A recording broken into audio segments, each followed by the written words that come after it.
Welcome to the Triathlon Nutrition Academy podcast, the show designed to serve you up evidence-based sports nutrition advice from the experts. Hi, I'm your host Taryn, accredited practicing dietitian, advanced sports dietitian, and founder of Dietitian Approved. Listen as I break down the latest evidence to give you practical, easy-to-digest strategies to train hard, recover faster, and perform at your best. You have so much potential, and I want to help you unlock that with the power of nutrition. Let's get into it.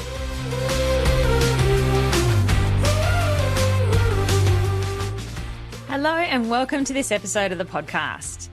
Today, I'm going to talk to you about Triathlon Training Nutrition 101. When it comes to triathlon nutrition, there is a lot you can do with your nutrition to maximize your performance. You probably don't even realize how much there is to do and how much there is to know.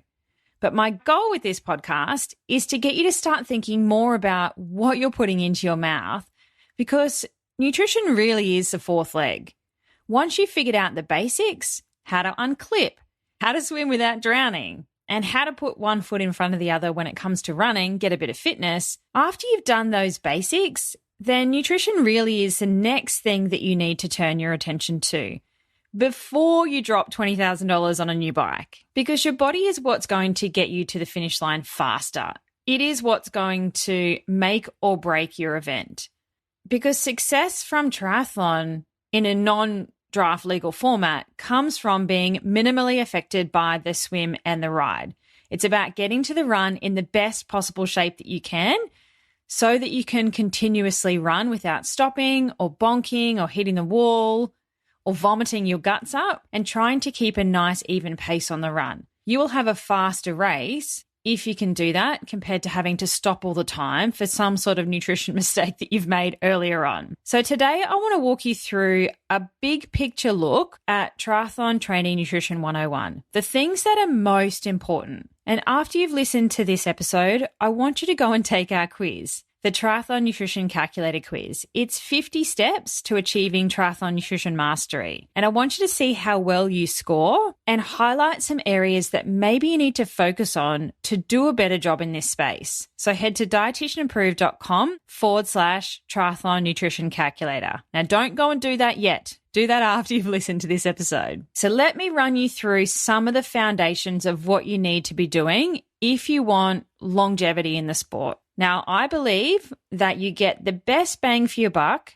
out of what you do around your training session. So pre-training nutrition and recovery nutrition. Those two things are really key. When it comes to pre-training nutrition, do you have a plan for different types of training sessions, or are you doing the same thing all the time? Do you have a fueled strategy, and do you have potentially a not fueled strategy? Do you know how much you need to have before a session and what types of foods are good there? And do you know what you can do in that pre-training window to make sure you're not losing so much calcium and you're not doing weird things to your iron pathways? Do you dive a bit deeper into some of the micronutrients that you might want to include pre-training, like calcium, so we don't lose so much in our sweat? Particularly important for our masters athletes, but also females and growing bodies, and anyone that is maybe following a vegan diet where they don't have those dairy-based sources of calcium. Okay, can you see where I'm coming from now? There's more to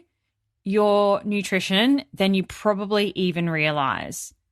So that is some basics around pre-training. You need to have a plan for different types of sessions rather than doing the same thing all the time, and then understand how much and when to consume those things to try and maximize your performance in those training sessions. Recovery nutrition. Do you know what the 4 R's of recovery are? Do you know what types of foods we need to be ticking the right boxes for here? Do you know the right timing for you to make sure you're doing a really good job of your recovery where it counts, particularly when you're backing up and training again in less than 24 hours? Do you focus on real foods in this window to give you the nutrients that you need, or are you somebody that goes for convenience options and pills and powders all the time and are potentially missing some of the other boxes by doing that? Do you plan ahead to make sure you've got a plan for your recovery nutrition? Or do you dick around at the cafe and chat to your mates and just grab a coffee and then don't do your recovery nutrition for hours after the fact? And do you have a different recovery strategy for different types of sessions? Do you have a different recovery strategy for a strength-based session, whether it's in the gym or if it's a strength-based ride or run? Do you have a different strategy for those bigger, longer endurance sessions? These are things you need to start to understand why it's so important and then how to do it to maximize your performance in training. Because training for 3 sports is so much more complicated than just training for one. You have to try and fit swimming, cycling, and running into a week, as well as potentially work full-time, hold down family commitments, and your training sessions are not the same on a day-to-day basis. They are different. So it's really important in your general training week nutrition that you have a strategy for different types of training days. And that's one of the things that I want you to check in the calculator. How well are you doing in this space? Because it's one of the key things you need to get your head around. What's your strategy for a rest day? What's your strategy for a double session day? What's your strategy for a long endurance-based training day? When it comes to food, they need to look differently because your total energy expenditure is different. But those metabolic adaptations that we're trying to drive with that type of training session is different as well. And nutrition can layer in those performance adaptations that we're trying to achieve by doing those sorts of training sessions. Most triathletes are pretty good at smashing themselves and following a training plan or a training program, but I want you to start to think about nutrition being that extra layer that lays over your training program so that you've got a strategy that goes with that. It's periodized to your training program, and that needs to evolve over time as well. Think of a sports dietitian as your coach, but for food. When it comes to your day-to-day eating, do you know where you get carbohydrate from? Do you know where you get protein from? Do you know where you get fats from? And what are the good sources of fats? How much we need to include and all those sorts of things. Do you have that basic knowledge or not? Because what I see when I work with triathletes is that they've spent all the money on all the things, like latest helmet, they've got the latest Garmin, they've got an expensive bike, but they can't tell me where you get protein from in your diet. My passion is to try and shake that up and educate the masses so that nutrition becomes one of the earlier things you do when you start the sport, and then you learn how to evolve that over time, the more experience you have in the sport too, because it does evolve as you become a better athlete. Do you know how much calcium you need in a day and where to get it from? I did do an episode on calcium, so you'll need to go back and listen to that if you have no idea what I'm talking about. Iron is another key nutrient that you need to understand as a triathlete and somebody that does endurance exercise, because iron has many roles in the body, but one of its main ones is transporting oxygen around the body. You can't exercise very effectively if your iron levels are low. So it's something that you'll need to understand why it's so important, how much to have in a day, and where to get it. Do you eat enough fruit and vegetables in a week? A lot of athletes, throwing everyone under the bus here, understand macros, protein, carbs, protein, carbs, protein, carbs, but they have no regard for the little micronutrients that are super important when you exercise a lot. We actually have higher needs compared to somebody that sits on their butt all the time, but we tend to forget that in our day-to-day eating when we're trying to just focus on those macronutrients of protein, carbs all the time. So it's one of the things that you need to understand where to get them, how much to include, and making sure you are ticking off that box every day because your needs are higher. And if your general training week nutrition is dialed in, you should have energy by the end of the week. You should be able to get to Friday and be like, all right, I've still got this. I can still smash out some really good long endurance sessions on the weekend. I'm not absolutely exhausted and ready to just curl up in front of Netflix. And you shouldn't also be starving all the time. I totally get it. When you exercise a lot, your hunger hormones can wreak havoc. And particularly if you're not doing a good job of matching your fueling to your training load. But they can be 2 key indicators that you need to do a bit of work in this space. So those 3 things, pre-training nutrition, recovery nutrition, and what you're doing on a day-to-day basis, that forms a massive foundation of where your nutrition needs to be. And that is where you're going to get the best bang for your buck out of your training and your body. So many triathletes start with like the shiny pills and potions and 1% of things first. Like I heard about a cycling group the other day that were all on bicarb, but, needed to lose 20 kilos. But we're not going to go there. Think about your body. It is a thing that's going to get you to the finish line the fastest in the best possible state, uninjured, healthy for the rest of your life as well. Like if you do a crap job of your nutrition in your younger years when you're training for triathlon, you can do long-term damage that's going to affect your health when you're 60, 70, 80. Do you want that? Probably not. So those three components are something that you need to get across ASAP if you're not already. So do the Triathlon Nutrition Calculator after we finish this episode and see where you score in that space. If there's a little bit of room for improvement there, then that's what I want you to focus on fixing first. And then once you've got those foundations nailed, then we need to look at what you're doing for your bigger weekend sessions, whether it's the weekend or it's another time, depending on your life. But those big, long endurance sessions, your long ride, your long run days, you need a different strategy for those compared to what you do on your other training days. And that is going to give you so much more energy to push through the back end of those sessions. And that is where the magic happens, my friend. In the back end of sessions where you're hurting, you're in pain, you don't feel like you can keep going, pushing through that is going to make you a fitter, faster athlete. And nutrition is a big piece of that puzzle to make sure you're fueling those sessions appropriately. And that starts before we get to the session itself. It can be what you do the day before, the night before, the morning of, as well as what you do in those sessions as well. So I want you to have a specific strategy for your long rides and a specific strategy for your long runs. And I want that to evolve over time. I don't want that to stagnate and stay the same because it will need to evolve. You'll need to do some gut training heading into races. That can back off in the off season.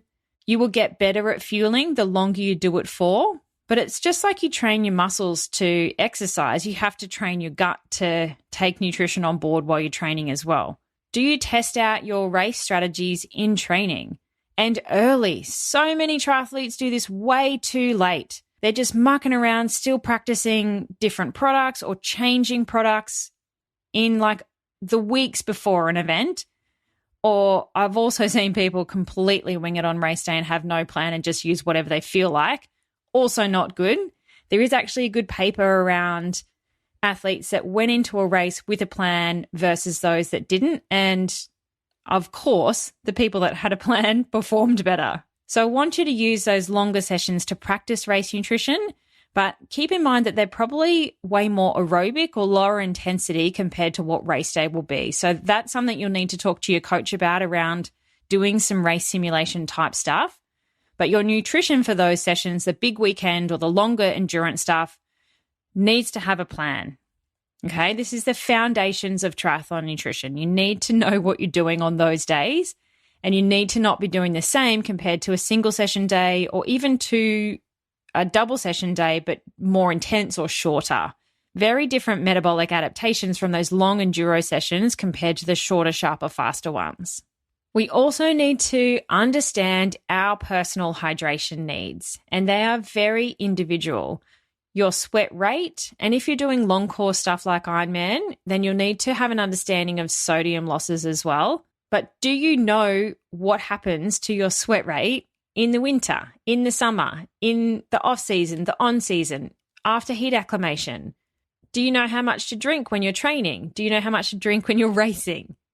Do you monitor your hydration on a day-to-day basis and make sure you're keeping pace with those losses in sessions and then rehydrating after sessions? Dehydration negatively affects performance. We know that. Depending on the duration of the event, it's probably a little bit different. The longer we go, we can potentially weather a little bit more. So somebody doing an Ironman can probably go into a little bit of a deeper hole compared to, say, a sprint race or an Olympic distance race. But again, it's really personal, and you need to understand what type of sweater you are and how that evolves over the seasons of the year, so summer and winter, and then also what happens when you're fitter versus not. All of those things change what's going on. So you can do a sweat test, and I love to do these heading into a key event for somebody replicating the environmental conditions of the race. But that is one data point, and it's likely to change for the next event. So it's just trying to dial that in more and more specifically for you, which is something you can spend a fair bit of time playing around with. So one of the things I teach the athletes inside the academy is how to actually test things like this themselves so that they have a plan for how to do that continuously forevermore and gather data so that they understand what happens for them across those different things that will change your sweat rate. So 3 key things to start with first: pre-training nutrition, recovery nutrition, what you're doing on a day-to-day basis. And then we want to layer into that a different strategy for your longer endurance sessions, wherever they are, your long rides, long runs. We also then need to do your hydration and make sure you know what's going on for you in that space. That is Triathlon Nutrition 101. Once you've done that, then we can layer on a bit more advanced sports nutrition strategies around racing. What are you doing for sprint distance racing? What are you doing for Olympic distance racing? 70.3 Ironman, whatever it is you're doing, because those modalities are so different, you will actually need a different race strategy for each of those events. You can't double your 70.3 race nutrition plan for Ironman. You also can't halve your Ironman plan for 70.3. What you do in a sprint will look different to an Olympic distance event, and you need to understand that so that you can practice and perfect and tweak your race nutrition for each of those events depending on what you're doing. Do you know how to carb load properly?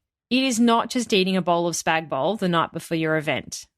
It's not going to come anywhere close to what you need to effectively top up your muscle glycogen fuel tank and super compensate it so we're shoving extra fuel in there for our race. Do you know what type of products are the best for you and your event as well?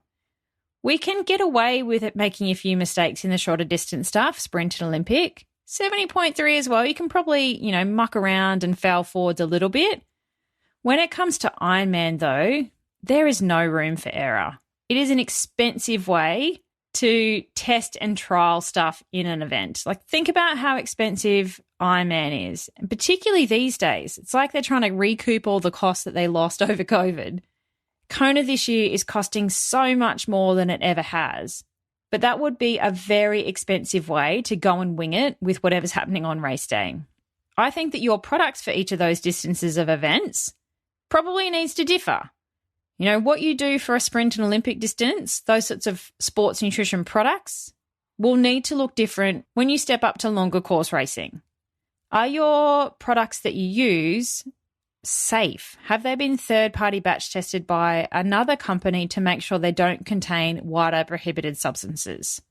Is that important for age groupers? Yeah, probably. They do drug test age groupers, so it's something that you need to be mindful of. But do you know that and understand what you're looking for in that space? Do you have a plan for your recovery nutrition after a race? Super important. Nobody ever remembers to do this. They're just like, yep, tick, done.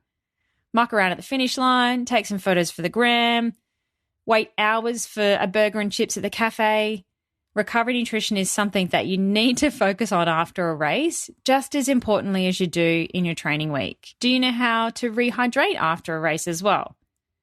There's so many things that you can do. Now, this is just scratching the tip of the surface. Like I said, this is Triathlon Training Nutrition 101. There are so many more things that you can do to dial in your nutrition, but these are the big picture things that I need you to have an understanding about why you need to be doing it and how to then specifically do that for you. That's what I want you to focus on. So now that you've listened, I want you to go and take the quiz. Head to dietitianapproved.com/triathlon nutrition calculator. Pause me here if you like and come back. I'll wait, but I want to know what your score is. And if you're not across a bunch of these things, then I would definitely suggest seeking help when it comes to your nutrition, because it's what's going to make you a better, faster athlete. We are on the on-ramp to opening doors to the Triathlon Nutrition Academy for the last time of 2022. Doors open on September 4th. And they're only open for a week, and they're not opening again until January 2023. So go and check that out, dietitianapproved.com/academy. If you haven't got your name on the wait list yet, click on the little button to do that because I am sending out a special bonus to those people that are on the wait list for the Academy. The other thing that you can do to start upskilling yourself in this space, if you are based in Brisbane, Australia, or are happy to travel, I'm hosting a triathlon workshop with Hugh Darnell, our resident exercise physiologist who specialises in strength training and injury rehab for triathletes. It'll be on September the 3rd, and if you want to go and learn more about that or come along, head to dietitianapproved.com/triathlon workshop. It's going to be so much fun and a chance to meet some other triathletes that you may not know yet in real life. I'm going to walk you through recovery nutrition. We are going to take a deep dive into exactly what you should be doing, why it's so important, how much and when, and I'm going to show you how to pull all that together into food in a practical session. Hugh is going to show you how to build an unbreakable body so that you have the best performance yet. He's going to talk you through some of the key pillars of movement that you need to start taking advantage on and help say goodbye to injuries. He's going to give you a little bit of the theory, but we're also going to get really practical and get amongst it in the gym because it's being held at Perform 360 at Coorparoo. We have lucky door prizes, a free goodie bag, free infrared saunas, and it'll be from 1 to 4 o'clock in the afternoon so that you have time to go and do your morning session, have a shower, grab some lunch, do a really good job of your recovery nutrition, and then we'll have you home in time for an early dinner and bed. So if you're interested in coming along, make sure you go and register. It's dietitianapproved.com/triathlon workshop. All right. Thank you so much for hanging out with me today. I will speak to you next week. Thanks for joining me for this episode of the Triathlon Nutrition Academy podcast. I would love to hear from you. If you have any questions or want to share with me what you've learnt, email me at podcast@dietitianapproved.com. You can also spread the word by leaving me a review and taking a screenshot of you listening to the show. Don't forget to tag me on social media at dietitian.approved so I can give you a shout out too. If you want to learn more about what we do, head to dietitianapproved.com. And if you want to learn more about the Triathlon Nutrition Academy program, head to dietitianapproved.com/academy. Thanks for joining me, and I look forward to helping you smash it in the fourth leg. Nutrition!